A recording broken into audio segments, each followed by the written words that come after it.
Hello guys, welcome back to Technetiz YouTube channel. पिछली videos में हमने एरे के बारे में समझा कि हम एरे को किस तरीके से यूज़ कर सकते हैं, किस तरीके से डिक्लेयर कर सकते हैं।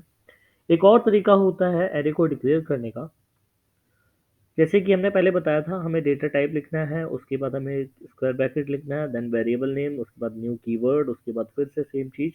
एंड देन उसके बाद हम अगर हमें पता है कि एरे के अंदर क्या क्या वैल्यूज डालनी है, तो कुछ इस तरीके से हम लोग एक एरे का डिक्लेरेशन कर सकते हैं और इनिशियलाइज भी कर दिया, हमने वैल्यूज भी दे दी उसी के अंदर। ठीक है। अब इसको क्या कोई दूसरा तरीका है इसको लिखने का? हाँ, बिल्कुल है।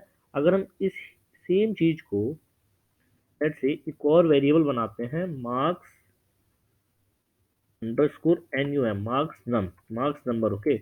और सेम चीज को इनके बाद जो हमारा स्क्वायर ब्रैकेट है, इसको हटा के यहाँ लगा देते हैं, तो भी हम तो भी हम एरे को डिक्लेयर कर सकते हैं और इनिशियलाइज कर सकते हैं।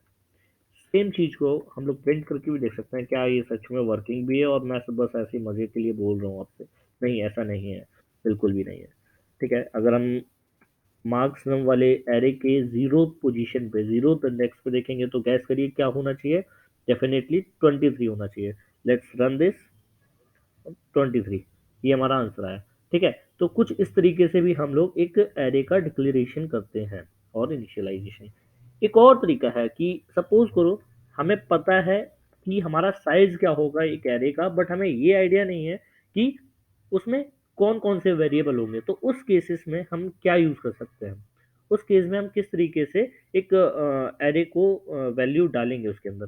तो अभी हमने क्या बताया, इंट डेटा टाइप है हमारा, मार्क्स नाम हमारा एरे का नाम है, और इंटीजर टाइप का जो एरे है हमारा मार्क्स नाम, उसके अंदर 5 वैल्यूज होंगी। 5 वैल्यूज मतलब जीरो पोजीशन पे, फर्स्ट पोजीशन पे, सेकंड पे, थर्ड पे, फोर्थ पे, टोटल 5 पोजीशन होगी, बट हमेशा एक वैल्यू कम तक चलता है। ठीक है। तो 5 डेटा प्रेजेंट होगा मार्क्स नम के अंदर। ये चीज हमारी इस लाइन से क्लियर हो रही है। ठीक है। तो इस तरीके से हम ये बता सकते हैं कि हमारा डेटा कुछ ना कुछ इस तरीके से प्रेजेंट होगा। ठीक है।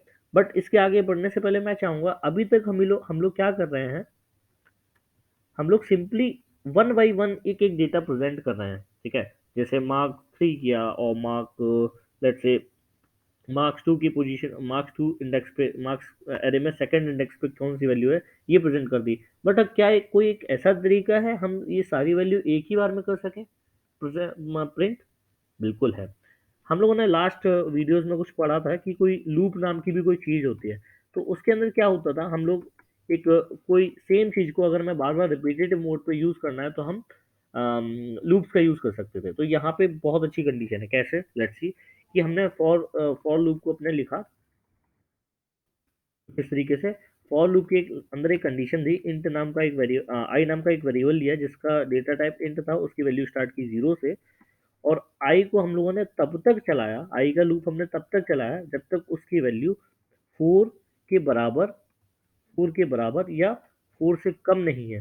हाँ, 4 से ज़्यादा नहीं हो रही है। ठीक है। ये तो ज़्यादा हो गई हो या बराबर हो गई, तब तक हमारा लूप चलेगा।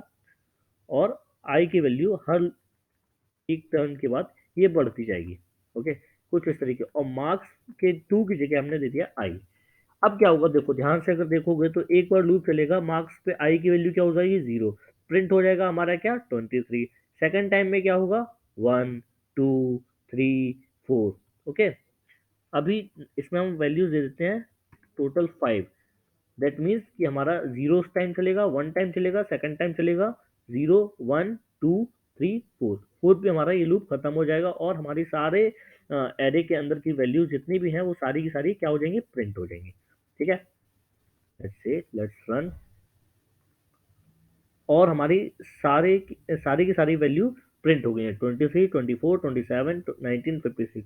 तो अभी इस वाले प्रोग्राम के अंदर हमने क्या समझा, हमने ये समझा कि हम फॉर लूप का भी यूज कर रहे हैं, एक एरे का भी यूज कर रखे हैं। इस तरीके से हमने देखा कि एक एरे की जितनी भी वैल्यूज होती हैं उसको हम एक लूप के जरिए प्रिंट भी कर सकते हैं, हम उन पे कोई ऑपरेशन भी कर सकते हैं। तो इस तरीके से कुछ हम लोग एरे का जावा प्रोग्रामिंग लैंग्वेज के अंदर यूज करते हैं। अगर आपको इस वीडियो के अंदर कोई भी डाउट आया है तो प्लीज़ कमेंट करिए, ताकि हम उसको रिजॉल्व करने की कोशिश करते हैं। और प्लीज़ हमारे यूट्यूब चैनल को सब्सक्राइब करिए ताकि हमारी रीच ज़्यादा से ज़्यादा लोगों तक बढ़े। So thank you for watching this video.